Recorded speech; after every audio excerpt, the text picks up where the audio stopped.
Go around the badger. Hey everyone, it is the Angry Honey Badger here, and it's time for a build for Vladimir. After the mid-season mage update, we know we got lots of champions to start taking looks at again.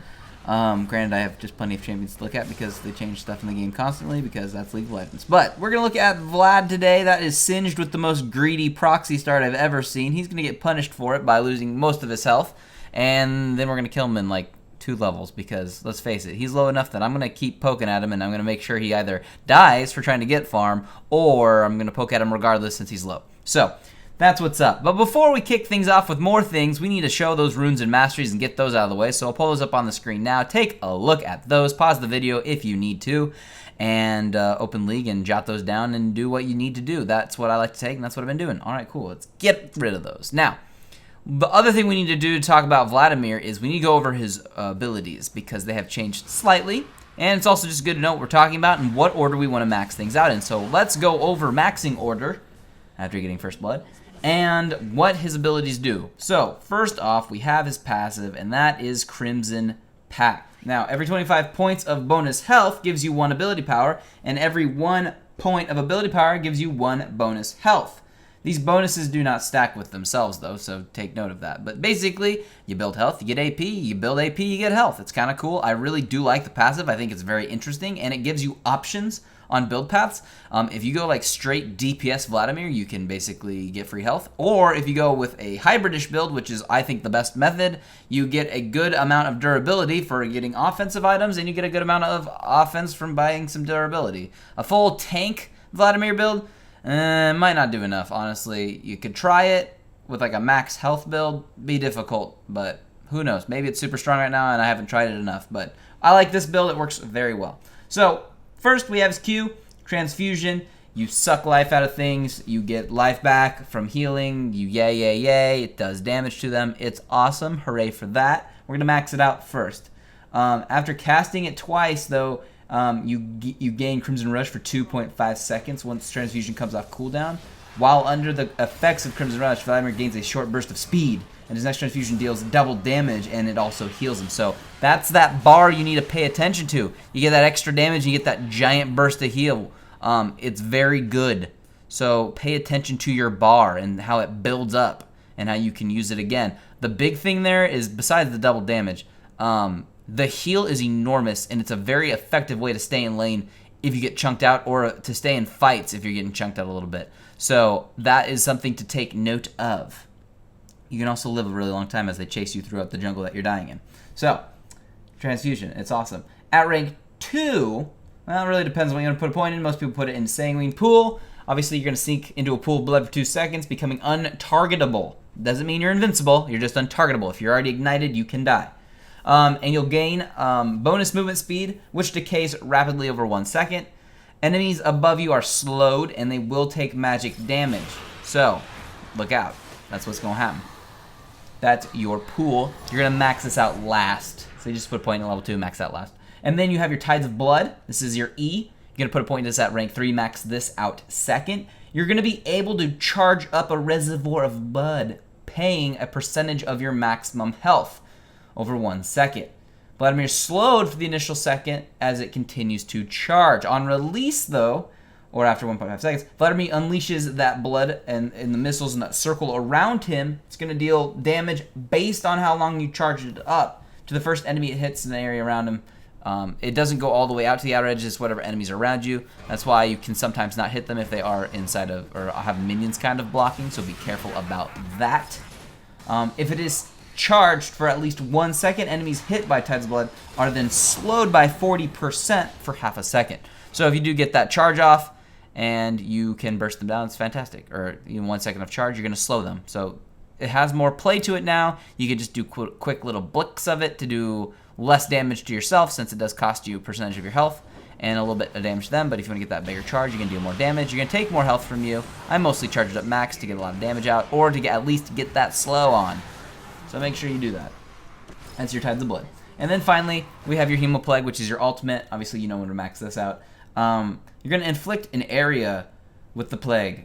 Affected enemies take 10% increased damage for 4 seconds. After 4 seconds, the infected enemies take damage based on magic damage while Vlad is healed for the same amount. Now, this game was right before they buffed that, so you actually get even more healing from your ultimate now, which is good.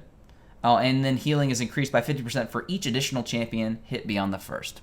So basically, in a perfect world, although sometimes I do this wrong because I forget how much damage you can actually do as Vladimir, you would drop your ultimate on a target and then bust out all your other abilities as they would take increased damage. Sometimes I don't drop my ult right away though, because I will just do like a E and a Q combo, and then I'll see that they're basically dead, and then I'll drop my ult and I'll get another Q out of it, maybe another E, and maybe just pool under them to slow them and do a little bit more damage. But you would want to drop your ultimate first to make sure that you are getting your increased damage on all of your other abilities.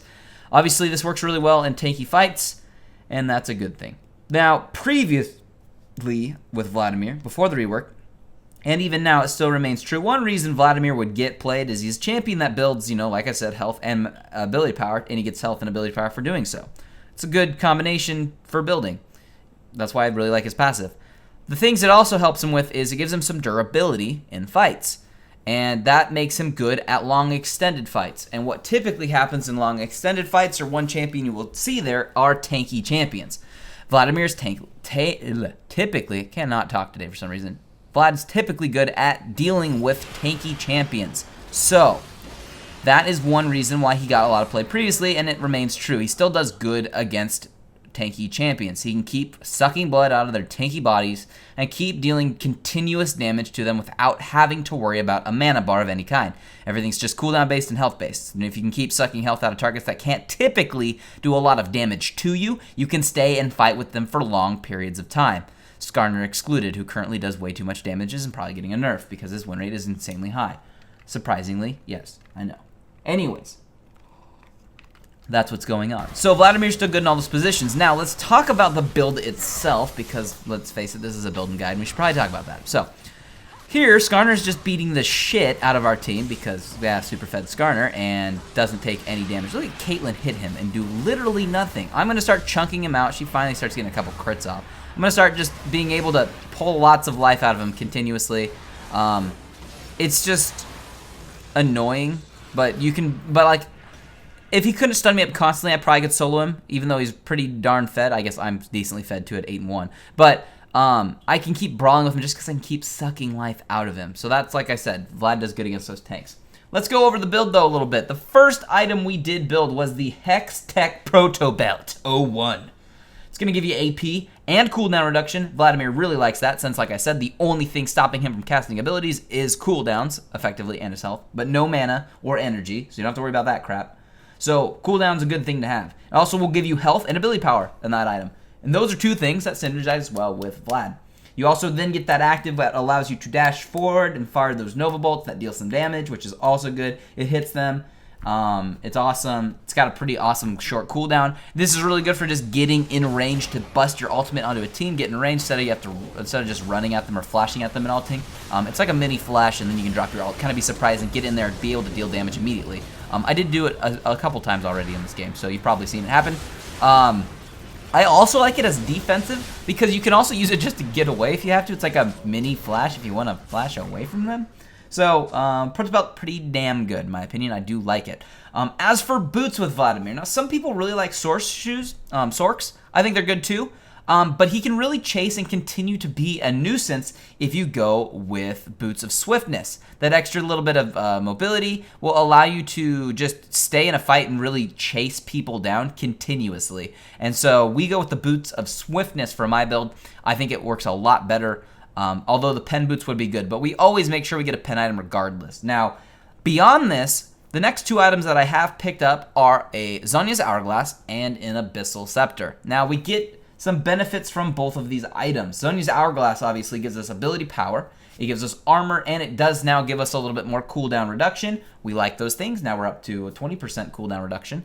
And like I said, we want that. That bonus armor is going to obviously give us even more durability, which will be great for the health that we're going to be getting from both our ability power that we're building as bonus on our passive and just from health in general. And then it's just a good ability to use your Hourglass to have that stasis for 2.5 seconds. Very, very good thing to have. Not so tricky now, Singed, are you? Anyways, Hourglass is just good buy because it gives you all types of stats. Because you can think of it as an item that gives you armor, ability power, cooldown, stasis, and health because of your passive. So we get the Hourglass. The other big one we get, which you probably are familiar with and understand already without me talking about it, but if you don't and you're new, that's fine. We'll talk about it. That's the Spirit Visage, which we bought next, or we bought in between, or actually probably bought that early because of the amount of AP their team has. But the Spirit Visage is good because it gives us 10% cooldown reduction, so now we're at 30%, a lot more. We get 500 health, convert that over, we get a little bit of AP because of our passive, and we get the base health regeneration and 55 magic resist. The magic resist is a huge amount and a very, very good amount to get. It also then increases all healing regeneration and drain effects on ourselves by 25%, meaning every time we suck life out of people, and we're getting health back, we're getting an increased amount back because of the Spirit Visage. It's a very good item to have. You pretty much won't ever see a Vladimir build without a Spirit Visage. If they don't do a Spirit Visage, they're just going for probably a really, really, really explosive build with AP. But realistically, this is like just survivability death build like crazy because you have plenty of damage, plenty of defense, and a ton of sustain. You definitely want the Spirit Visage.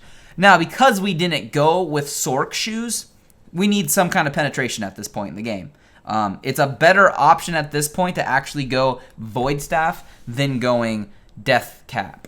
Because Deathcap, as much as it's going to increase our AP item or AP, numbers off of our Hourglass and our Protobelt, we don't really have tons of base, ability power.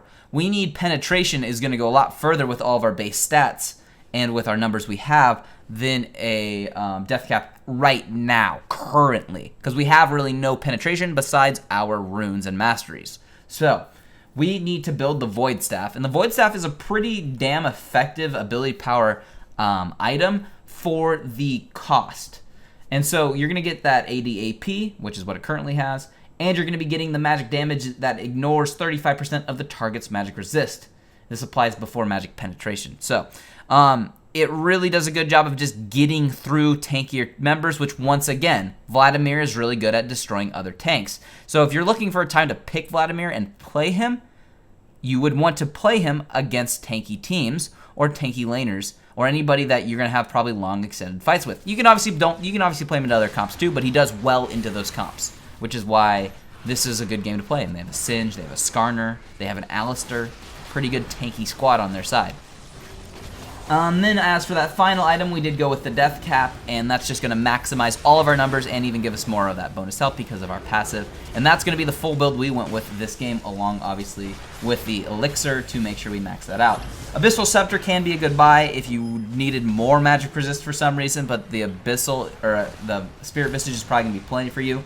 Morellonomicon can obviously be good if the enemy team has someone who crazy heals, or Mundo, or they have Aatrox, or they have a Vladimir in theory.